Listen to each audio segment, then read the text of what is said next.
I used to think my life was perfect. Or if not perfect, then at least pretty damn close.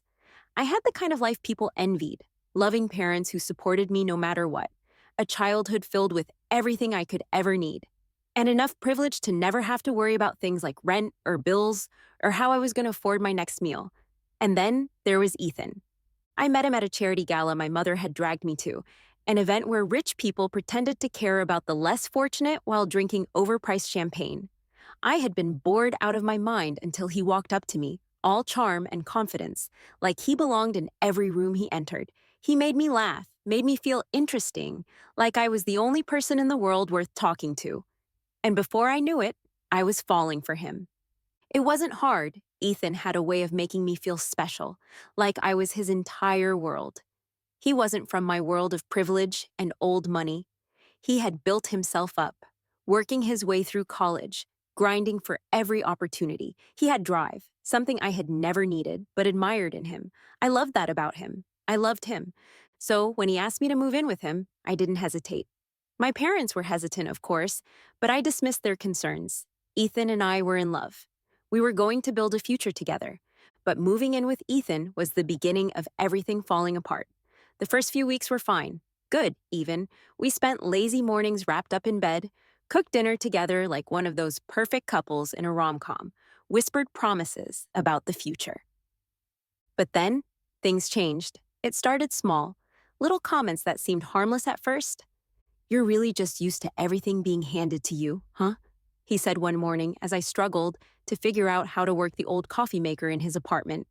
I had never needed to make my own coffee before. There had always been someone to do it for me. I laughed it off, but it stayed with me. Then there were the jokes. Jokes that didn't feel like jokes. "You're so clueless about the real world," he'd say with a chuckle, shaking his head when I hesitated over how to split the bill at a restaurant. "You'd be so lost without me," he'd murmur after watching me try and fail to set up the Wi-Fi when it went out. At first, I thought he was just teasing, that it was just his sense of humor, but the comments didn't stop. And worse, they started changing me. I started second-guessing myself, started hesitating before I spoke, before I did anything, afraid I'd give him another reason to look at me like I was stupid, like I was fragile, like I was some naive little thing he had to take care of. And that's exactly how he wanted it. The isolation came next.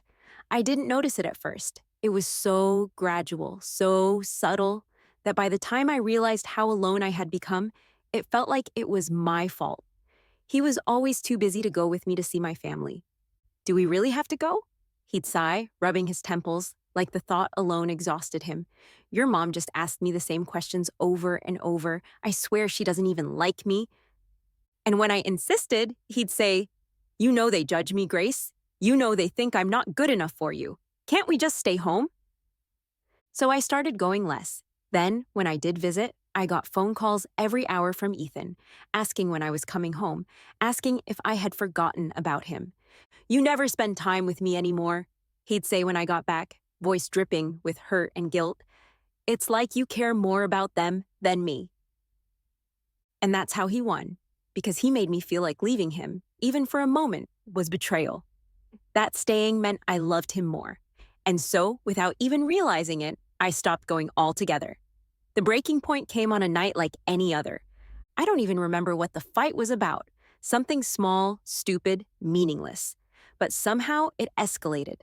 One minute we were arguing in the kitchen, his voice rising, frustration etched across his face. The next, he was pacing, shouting, eyes burning with something I hadn't seen before. "You can't do anything on your own, Grace," he snapped, running a hand through his hair. "You're so damn dependent. You wouldn't last a day without me." I should have fought back. I should have told him he was wrong. But I didn't, because in that moment, I believed him. He had spent so much time making me doubt myself that I couldn't even remember what it felt like to trust my own instincts. And then, just like that, he was done. "Get out," he said coldly. I blinked. "What?" "You heard me," he snapped. "I'm done. Get out." I stared at him, waiting for him to take it back, to laugh and say he didn't mean it. But he didn't. I barely had time to grab my coat before he shoved me toward the door. And then I was outside, alone, with nothing. I stood there for a long time, staring at the closed door, waiting for it to open, waiting for him to realize what he had done. It didn't. The night air was freezing, the city too big, too unfamiliar. I reached for my phone, my hands shaking, only to realize I had nowhere to go. My parents? I couldn't call them. Not after how much I had defended Ethan, how much I had ignored their warnings. My friends? I had lost touch with most of them. And the ones I hadn't? They had gotten tired of reaching out when I always put Ethan first. And my bank account? That was the worst part. I hadn't even noticed how completely he had made me depend on him. I hadn't been working. My money was gone, spent on us, on the life we were building together. I had nothing. I wandered the streets, the weight of it all crashing down on me. He had thrown me out like I was nothing. And maybe, just maybe, he had been right, because without him, I had no idea what to do next.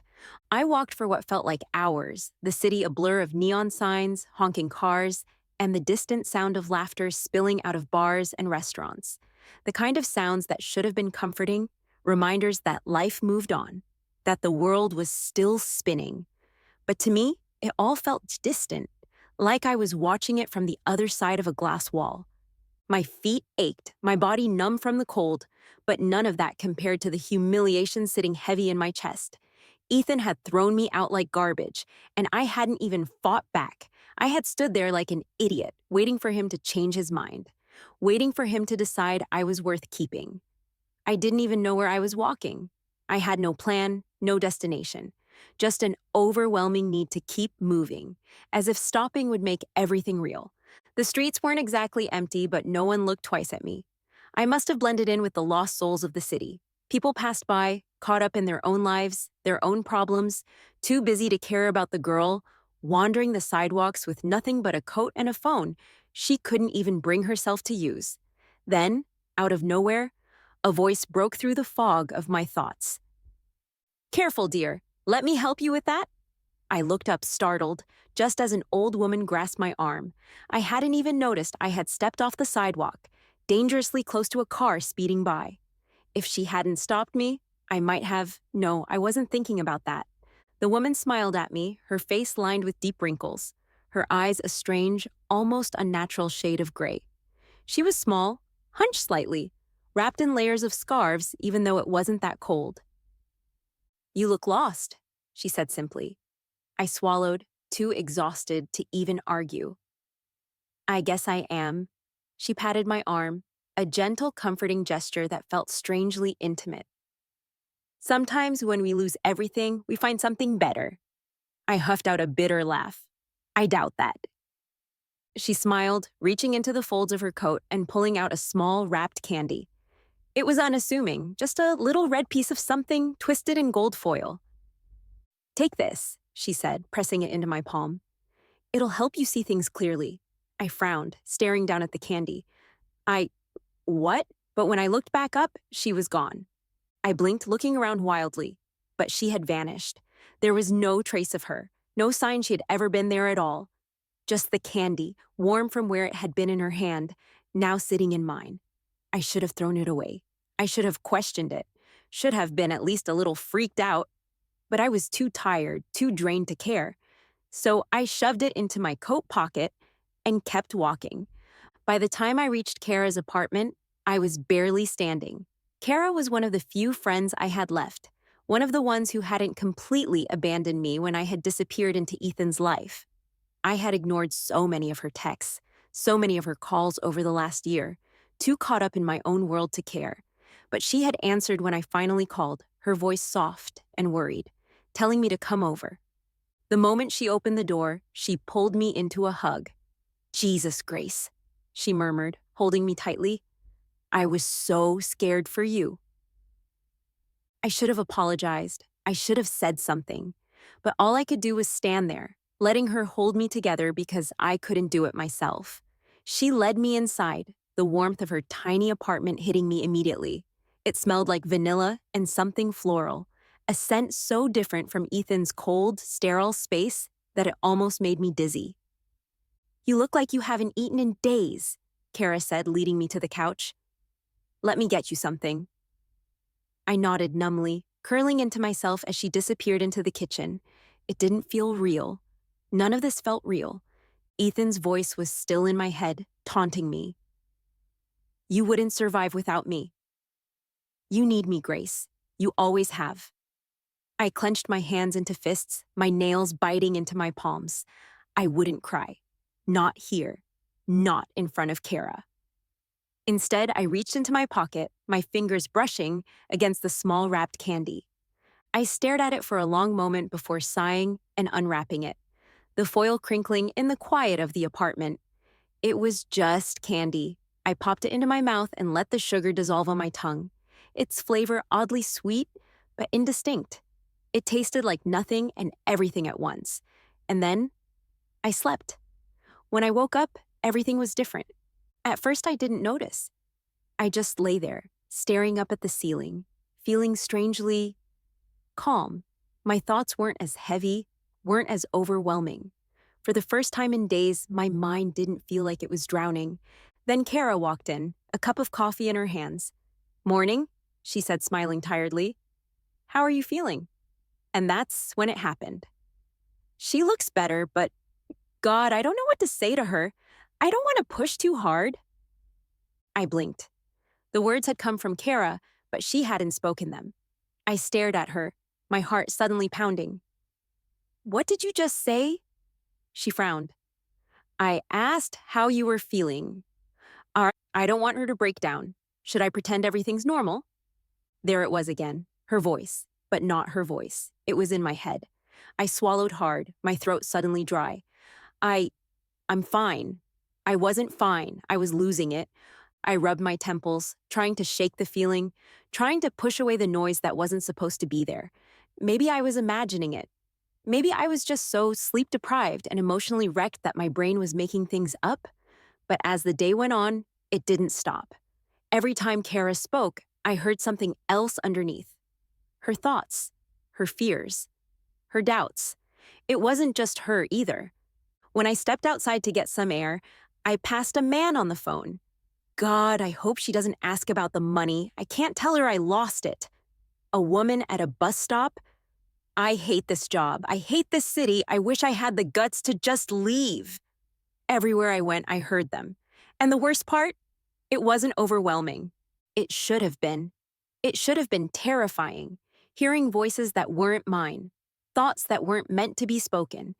But instead, it felt natural. Like something inside me had just clicked into place. Like I had finally been given the one thing I had always been missing.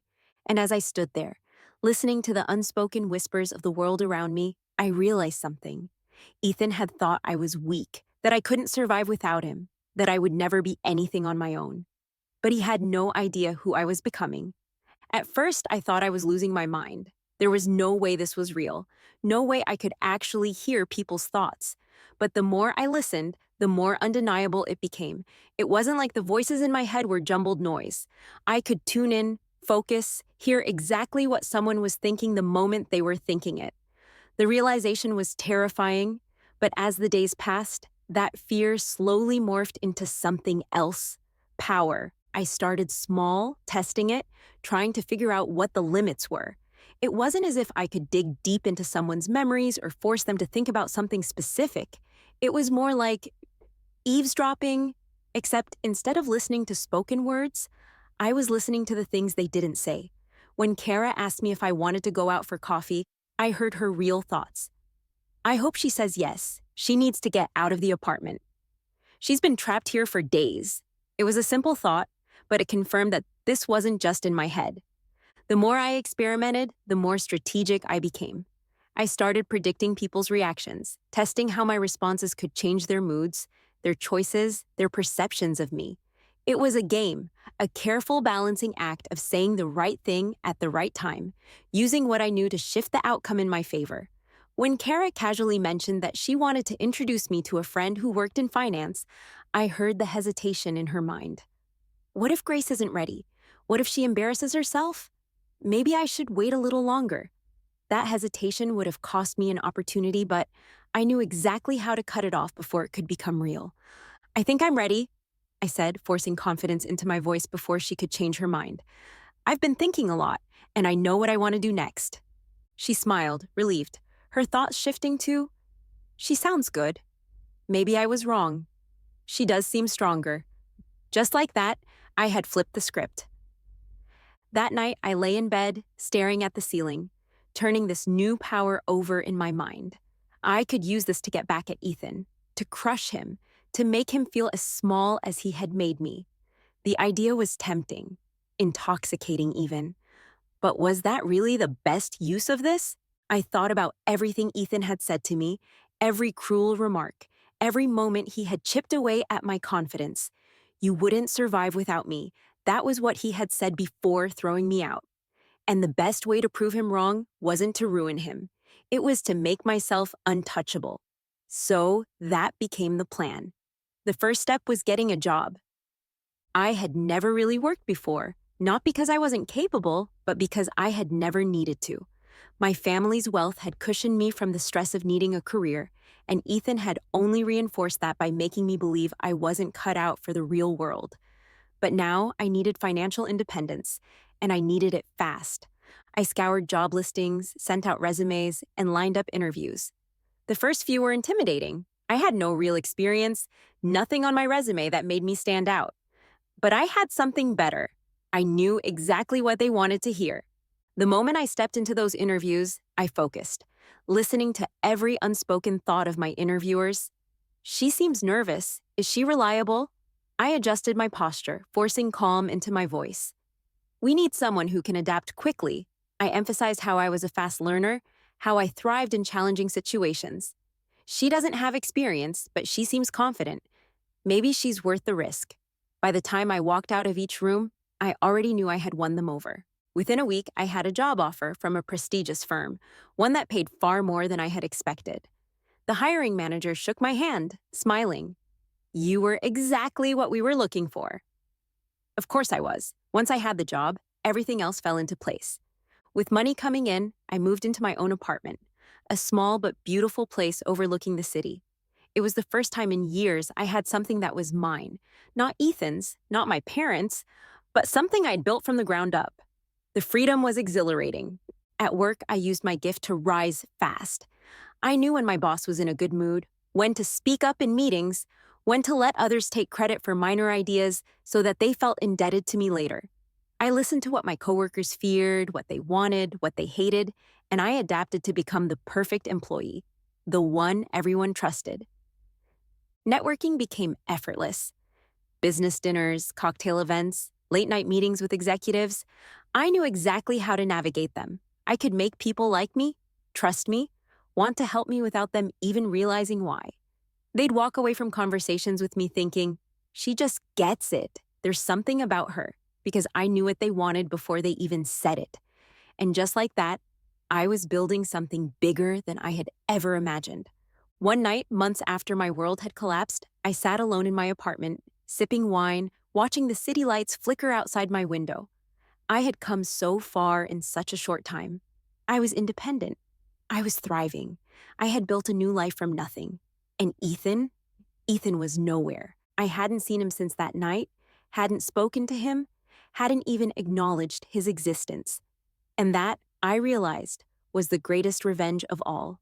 I had become more than he had ever expected me to be. I didn't need him. I never had.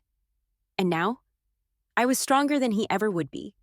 The night was alive with the hum of conversation, glasses clinking against polished marble countertops, laughter weaving through the air like silk. This was the kind of event where only the powerful gathered, where business titans, investors, and ambitious socialites mingled, each looking for their next advantage. It had taken me months to reach this level, to be invited into spaces like this, to be recognized as someone worth knowing. I had always thought these events were exhausting, the forced smiles, the subtle power plays disguised as casual conversation. But now, with my ability honed and sharpened, they had become a playground. I could hear every whispered doubt, every concealed ambition, every carefully measured lie before it was spoken. People were so transparent when you knew how to listen, and I had spent months listening. I moved through the crowd effortlessly, shaking hands, exchanging pleasantries, reading the unspoken thoughts behind each conversation. She looks too young to be here. What's her angle? I smiled, giving just the right amount of charm, just enough confidence to make them rethink their assumptions. She's connected. If she's here, someone important brought her in. That was all it took. Once people believed you were valuable, they treated you as such. I was in control, shaping the perception of those around me, orchestrating my rise with the precision of a master strategist. And then I saw him. Ethan. He stood near the bar, his posture relaxed, confident, smug. He was in his element, dressed in an expensive suit, a glass of whiskey in hand, speaking to a group of executives as if he belonged among them. He laughed, that same mocking, arrogant laugh I knew so well. To everyone else, he looked successful, untouchable. But I knew better. The moment my eyes landed on him, a flicker of recognition crossed his face. And then, his smirk. The one he used when he thought he had won, when he thought he was in control. I could already hear what he was thinking. Unbelievable. She actually showed up. What is she even doing here? She's probably barely getting by, trying to fake confidence? Cute. Pathetic? I let the words settle in. Let him believe them. Let him underestimate me. Because tonight, he was the one who had no idea what was coming. I didn't approach him. I let him come to me. I continued my conversations, engaged with the people who mattered, the ones who were here for more than just empty posturing, but I could feel Ethan's eyes on me, could sense the growing confusion in his thoughts. Why is she acting like she belongs here? She should be nervous. She should be avoiding me. He couldn't understand it, couldn't grasp why I wasn't flinching, why I wasn't hiding, why I wasn't the same broken woman he had left behind. And that's why he finally moved. Grace, he said smoothly, stepping up beside me, that same condescending tilt to his head. Wow, this is unexpected. I turned, taking my time, letting my gaze sweep over him like he was just another person in the room. I tilted my head slightly, smiled. Ethan, I didn't realize you were still in the industry. I heard it, the sharp flicker of irritation in his mind. What the hell does that mean? Of course I'm still here. I'm doing fine, better than fine. He chuckled, but it wasn't as effortless as it used to be. Of course I am. You, on the other hand? He trailed off, letting his gaze flick over me, waiting for me to crack, to stumble, to show some sign of weakness. But I didn't. I simply raised an eyebrow. What about me? Why does she look so confident? Why isn't she embarrassed? She should be embarrassed. The thought was so loud, so clear, that I had to stop myself from laughing. Instead, I leaned in slightly, dropping my voice just enough to make it intimate, controlled. You seem surprised to see me here, I said casually. Why is that? He hesitated, just for a second. But it was enough. I thought she'd be struggling, barely scraping by, living on someone's couch. Just wasn't expecting it, that's all, he finally said, masking his confusion with an easy smile. I mean, the last time we saw each other, you didn't exactly have a plan. I held his gaze, let the silence stretch between us. And then, I tilted my head, just slightly, as if I were listening to something he couldn't hear, because I was. She's different. Something's off. Maybe I didn't, I murmured, smiling just enough to make him uneasy. But that's the funny thing about being underestimated, Ethan. It gives you room to grow without anyone noticing. For the first time, his smirk faltered. I spent the next 20 minutes unraveling him. Not obviously, not directly, that wasn't my style anymore. Instead, I let the conversation drift, subtly guiding it, planting seeds of doubt in his mind without him even realizing it. When he talked about his recent business ventures, I tilted my head, let my smile slip just a little. That's interesting, I mused. I heard investors have been a little hesitant in your sector lately. Are you seeing any pushback? Wait, does she know something? No, she couldn't. But maybe things have been a little slow. He brushed it off, laughing. Nothing I can't handle. But now he was second-guessing himself. I watched him closely, listened as his thoughts became more frantic. Why does she look so sure of herself? She used to be so easy to read. What changed? He tried to turn the conversation back on me, tried to poke holes, tried to make me feel small. But every time he did, I was already ahead of him. When he mentioned how impressive it was that I had landed on my feet, I let out a soft laugh, shook my head slightly, as if amused by the sheer ridiculousness of it. I didn't land, Ethan, I said smoothly. I climbed.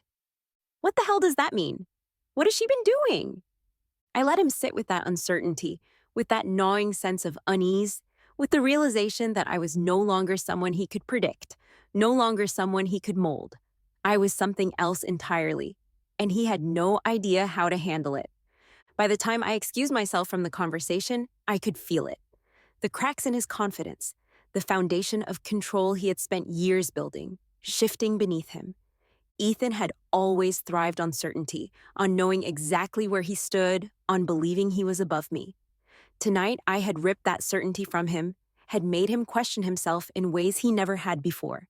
And that was only the beginning. As I walked away, his voice stopped me. Grace? I turned, raising an eyebrow. He hesitated, then forced a smirk. You've changed. I smiled, slow and deliberate. I know. And then I left. I didn't need to hear his thoughts to know they were racing, because for the first time since we had met, Ethan was the one feeling small.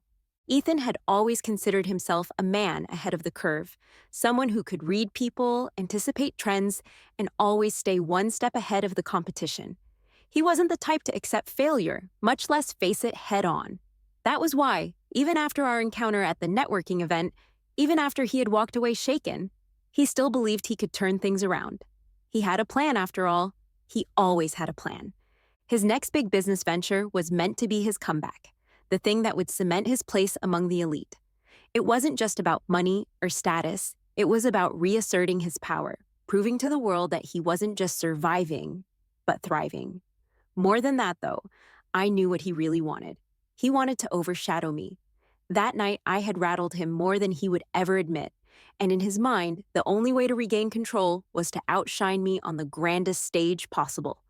The pitch was everything: his redemption, his proof of dominance, the moment he reminded everyone who Ethan really was. He had spent months preparing for it, meticulously crafting every slide, rehearsing every line, polishing his proposal until there was no possible way the investors could say no. He was convinced that this deal, this one big opportunity, was going to change everything. But there was one thing he hadn't accounted for: me. Because while Ethan had spent months preparing his big idea, I had been listening, watching, waiting. And when the time was right, I did the one thing he never saw coming. I stole his moment before he even had the chance to take it. The idea itself was solid. Ethan had always been good at spotting gaps in the market, at crafting proposals that would make investors' eyes light up. This time, he was pitching a tech startup, an innovative AI-based business consultation platform that would use machine learning to provide real-time insights for corporate decision-makers. It was sleek, scalable, and exactly the kind of thing big investors love to sink their teeth into. I knew everything about it before he even walked into the conference room. I had already planted myself in the right circles, made connections with people who were loosely tied to the project, the engineers working on the prototypes, the consultants refining the pitch deck. I didn't need to hack into anything or steal files. I just needed to listen. And once I had all the information, I did what Ethan would never have expected from me. I pitched it first. The investors' conference was held in an exclusive 5-star hotel, the kind of place where deals were made over vintage wine and contracts were signed with pens worth more than most people's rent. It wasn't just about money. It was about influence, about being at the right place at the right time.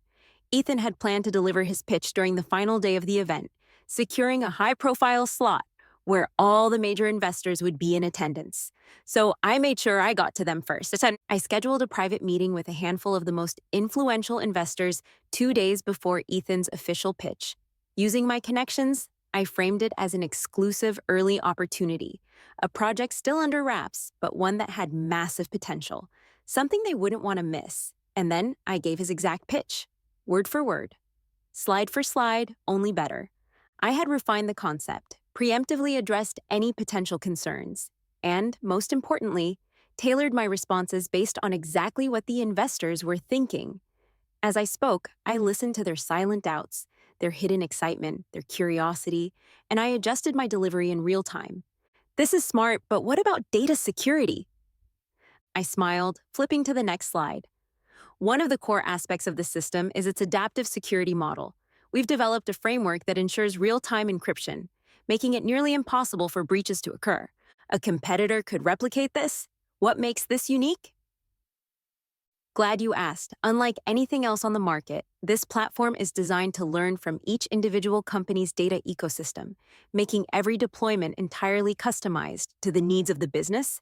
Every question, every hesitation, I had already anticipated it. By the time I finished, the investors weren't just interested. They were hooked.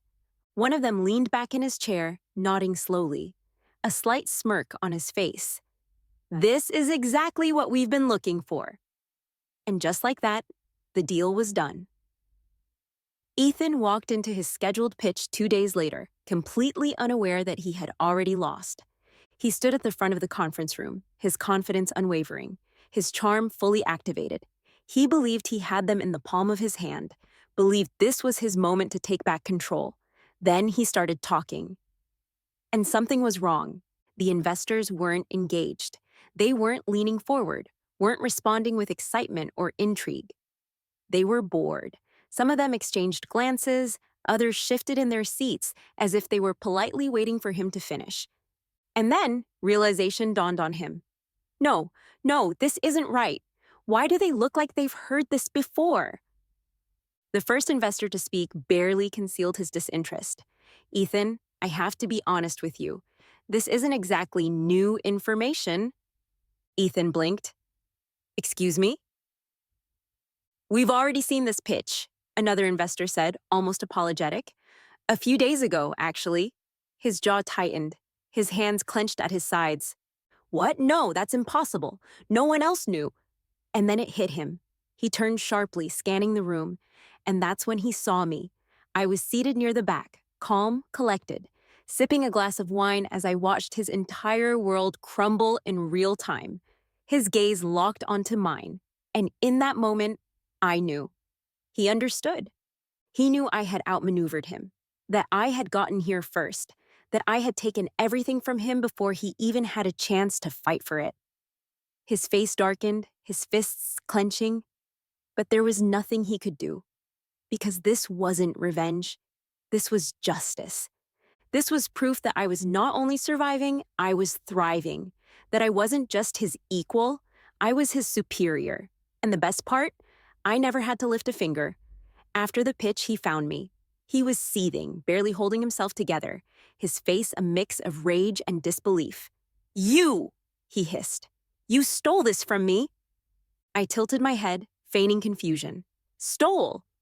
Ethan, that's an interesting word choice. It's not my fault you weren't fast enough. His hands shook, his entire body tense with barely controlled anger.